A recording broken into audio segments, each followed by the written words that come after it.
Good morning. I'm very happy to talk to you on the closure of the Gaza Strip and its effect on water insecurity.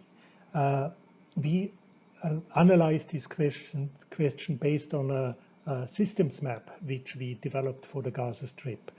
My name is Burtscher. I'm talking to you on behalf of a bigger team which was involved in this work. The content of the talk is about the Gaza Resilience Program first, then the context, methodology. I will talk to you about two cases, the response option out of it, some conclusions and learnings at the end. So the Gaza Resilience Program, it is about effective service delivery for safeguarding public health in Gaza. This program is implemented based on understanding of the protracted urban conflict situation. We design and plan operations with resilience in mind, and of course also learn from all our execution, and then the learning is feeding back into the design of our operation. Let me quickly talk about the context. As you can see, the Gaza Strip is closed off by land towards Israel and also towards Egypt in the southern part, but also towards the sea. So it is a highly densely populated context, very urbanized. There is a lot of overpumping happening to the aquifer, from the aquifer. You can see some figures here. It is estimated, because the municipal water use is known, but the agricultural is estimated of 200 million cubic meter. About 182 million cubic meter is supposed to be pumped from groundwater, and only around 50 million cubic meter, so only 1/4 of it, is naturally recharged, coming from natural recharge from the aquifer. There are two key emergency features which we can observe: 15 years of closure, strong movement restrictions for goods and people, and frequent escalation of hostilities. The methodology which we used is to represent the Gaza Strip, the Gaza reality, based on a systems map. We can break it down to make it easier for our mindsets in a food system and value chain, in a healthcare system, the power subsystem, and the water and wastewater subsystem. In the model, they are all together and interconnected. 350 situational analysis elements which we have defined. There is evidence behind, so we have identified about 400 evidence bits from interviews, literature, from our interaction, and created more than 700 interconnections between these situational analysis elements. So shocking and stressing of the system, we identify evidence bits which show us that the shock or the stress of the Gaza closure is having shock effects. And these shock effects, they are then triggering situational analysis elements, which are part of the systems map. And then when they are triggered by these shock effects, they show up with red rings in case of direct triggering, and with pale red rings in case of indirect triggering. So we have identified a number of shock effects in this exercise, but I will talk to you only on the dependency on electricity imports and the dependency on water imports.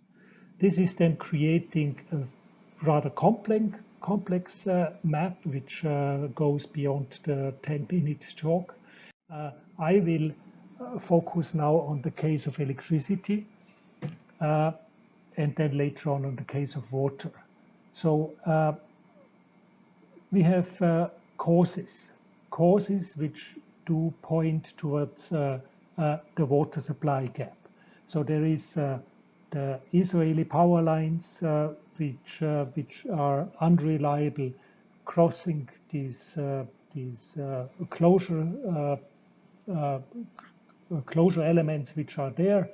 Also the Gaza power plant, which is depending on fuel imports from Israel again, and the power lines towards Egypt, for instance, they are out of service since a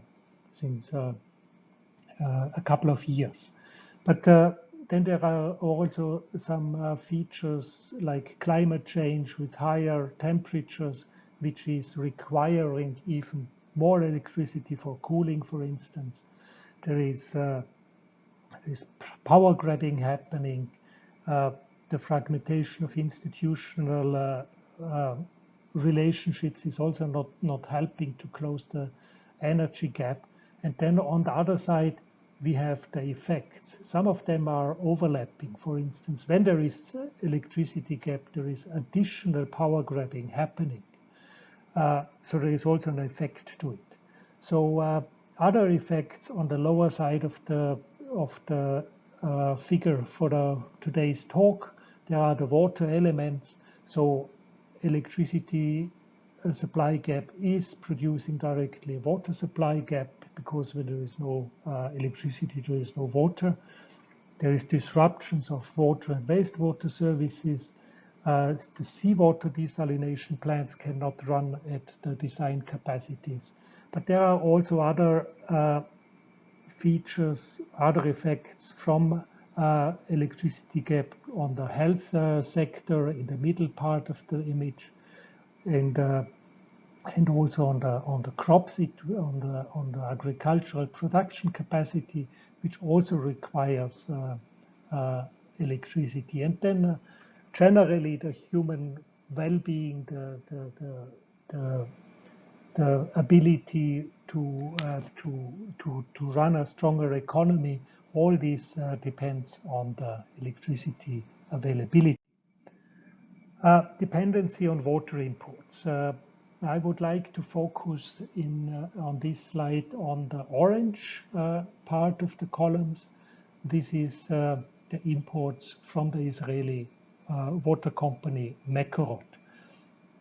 This is in addition to the groundwater which is pumped using electricity within the Gaza Strip, often from rather saline aquifers.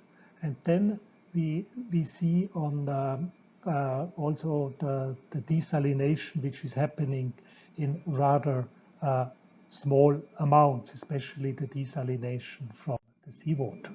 So we see now that this closure of Gaza is leading to dependency on water imports, which is covered from the Mekorot water supply, which is very vulnerable in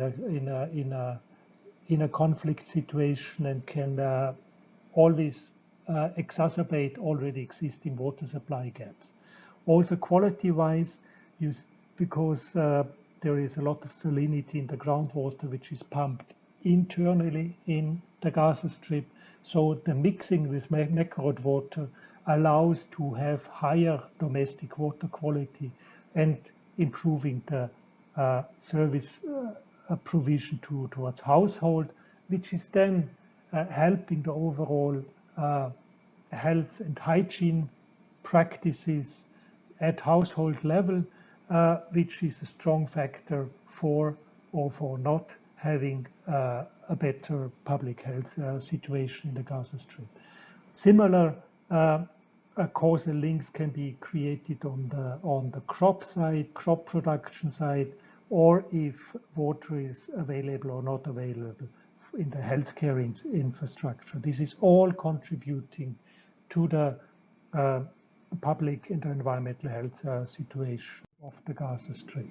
So we can, these causal links can also be underpinned by interventions. In purple, you see interventions options, how we can respond to these situational analysis elements with intervention options, which we typically do. And I will focus on the next slide on the reuse of treated wastewater for agriculture, which is highlighted here for responding to crop irrigation. This is then connecting us to a theory of change. So we use the systems map to link it into a theory of change, where then the intervention of reuse of treated wastewater for agriculture is responding to several intervention clusters, producing sub-outcomes, primary outcomes, sector goals. In this case, we have two streams of sector goals because it's responding for the water insecurity situation. It's mitigating it if we use treated wastewater from agriculture. And then on the lower part, we have the food chain, the food system and value chain. Both of them then contributing to safeguarding public health and environmental health in the Gaza Strip. Conclusions and learnings. There is indeed a very strong link between the dependency on electricity imports and water imports. The internal water insecurity with already overpumping of the aquifer is exacerbated by the dependency on water imports, because they are highly vulnerable on the conflict situation in terms of quantities. So this is affecting the public and environmental health situation, but also the overall well-being of the people. There are many other interdependency which I could not talk about. The systems map works. We can create causal links all the way from the situational analysis up to the sector goal, the public and environmental health situation of the Gaza Strip.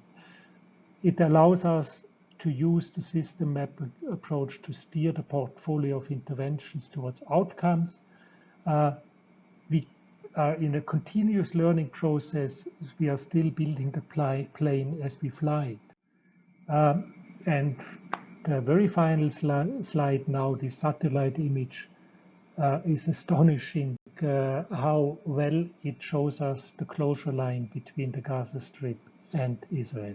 Thank you very much for your attention, and happy to receive your questions afterwards.